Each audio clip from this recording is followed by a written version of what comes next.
The blue skies, the sunshine, the shimmering fish-filled waters of this part of the Southeast. It was a place where people have been hunting and fishing for thousands and thousands of years. Attracting indigenous peoples, including Haida and Tlingit hunters and fishermen, to Mitkof Island and the surrounding area long ago. Later, Norwegian Peter Bushman arrived, founding the town of Petersburg, which was incorporated in 1910. There was a cannery in Petersburg before Peter Bushman arrived, but somehow all of that information and knowledge has just been wiped off the face of the earth. Prominent in Petersburg today is the Scandinavian culture, Norwegian especially.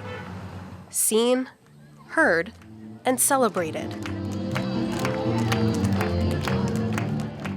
Evident in the streets, at home and school, and in community staples, such as the local Sons of Norway Lodge and the adjacent Fishermen's Memorial Park, built on pilings above the Hammer Slough.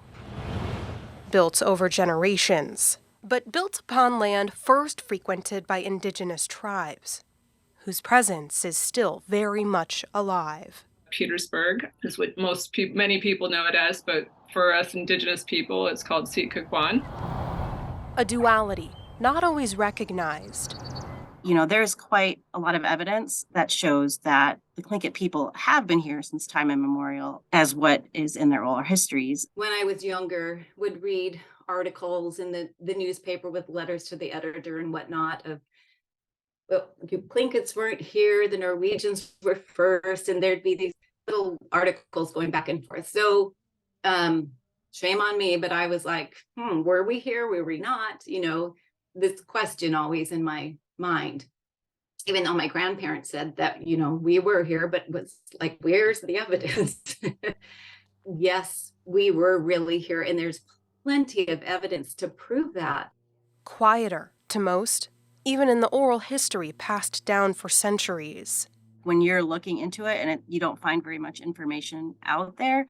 Hidden to many, despite the thousands of relics discovered over the years. Prehistoric fish trap structures. We do a lot of subsurface testing, and that is how we find prehistoric shell middens. We have so many petroglyphs. We have so many pictographs. We've got a lot of sites around here that go in tandem with the oral histories of the tribes in this area. We can share our stories together to build that bigger picture. It will not stay silent, and it will not stay unseen.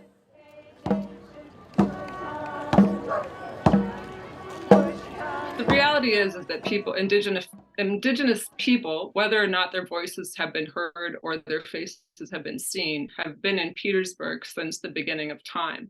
We're coming into a very exciting time in Séet Kwaán's history, where we have had a Scandinavian presence and story, and we always probably will, but we also have an indigenous story that is coming through.